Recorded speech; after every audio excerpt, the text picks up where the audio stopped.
샬롬 한승교회 김정호 목사입니다. 오늘도 말씀으로 승리하는 여러분이 되시기를 축복합니다.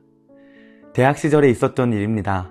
휴학하기 전에 열심히 활동했던 동아리가 있었는데 복학하고 다시 그 모임에 나갔더니 아는 사람이 거의 없었습니다. 자리에 있던 사람들도 저 사람은 누군가 하는 눈빛으로 저를 쳐다보는데 그 눈빛이 지금도 잊히지 않습니다.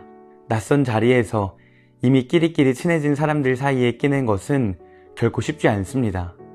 그런데 그들이 나를 더 낯설게 대하고 함께 어울려주지 않는다면 그것만큼 씁쓸한 일이 없을 겁니다. 오늘 본문에는 당시 이스라엘 공동체 안에 결코 온전한 자격을 가질 수 없는 사람들이 나옵니다. 이방인과 생물학적으로 자손을 이을 수 없던 사람들입니다. 그런데 하나님은 이들에게 놀라운 약속을 주십니다. 오늘 이 시간 그 약속을 함께 묵상하겠습니다. 오늘 본문은 이사야 56장 1절부터 8절 말씀입니다.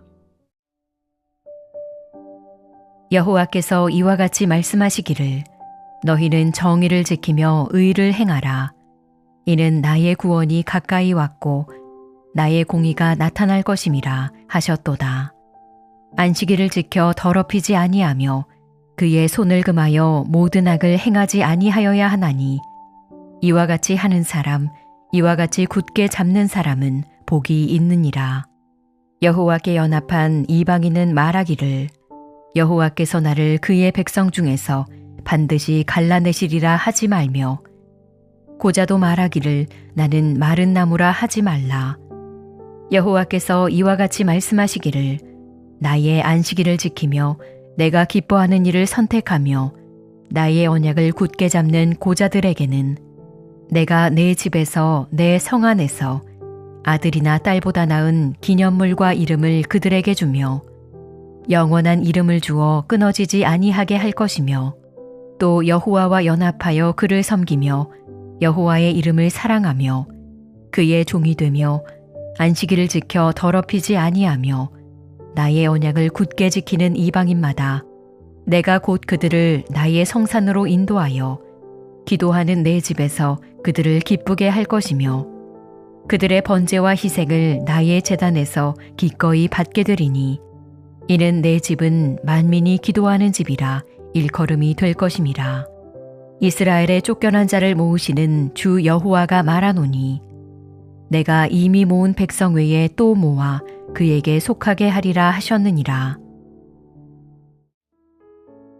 당시 이방인은 혈통상 하나님의 백성이 될 수 없었습니다. 또 자손을 남길 수 없었던 이들 역시 율법에 따라 여호와의 총회에 들어올 수가 없었습니다. 아무리 하나님을 사랑하고 싶어도 태생적인 조건 때문에 결코 온전한 자격을 가질 수 없었던 것입니다.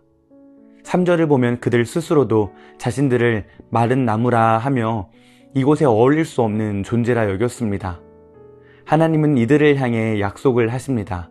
5절을 보면 먼저 자손을 남길 수 없는 이들에게 아들이나 딸보다 나은 기념물과 이름을 주고 영원한 이름을 주어 끊어지지 않게 하시겠다고 말씀하십니다. 자손을 낳을 수 없는, 대가 끊어지는 것을 가장 두려워했던 사람들에게 하나님은 세상 그 무엇보다 견고한 이름을 약속하십니다. 그리고 6절과 7절에서 이방인들에게도 동일한 약속을 주십니다. 여호와와 연합하여 그분을 섬기고 안식일을 지키며 언약을 굳게 지키는 이방인이라면 하나님은 그들을 성산으로 인도하여 그들의 예배와 제사를 기꺼이 받으시겠다고 말씀하십니다.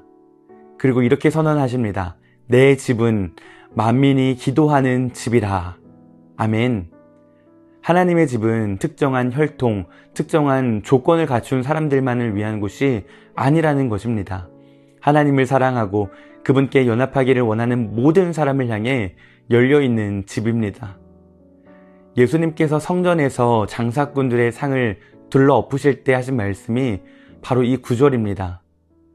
예수님께서는 성전에서 이방인들이 예배할 수 있는 자리마저 장사꾼들이 차지하고 있는 것을 보시고 하나님의 백성이 오래전 주신 이 약속을 까맣게 잊어버렸음을 지적하시며 이렇게 말씀하십니다. 내 집은 만민이 기도하는 집이라 일컬음을 받으리라. 아멘. 누구든지 하나님을 진심으로 찾는 자들은 그 집에 들어갈 수 있다는 것을 다시 확증하신 것입니다. 사랑하는 여러분, 우리 주변을 돌아보십시오. 스스로 교회 문턱 앞에서 발걸음을 돌리는 사람들이 있습니다. 나는 자격이 없다고, 나 같은 사람은 안 될 거라고, 이제 와서 교회 나가기는 어색하다고 여기며 문 앞에 서성이는 가족과 이웃들이 있습니다. 그런데 혹시 우리가 그들을 향해 교회의 문턱을 더 높이고 있지는 않습니까?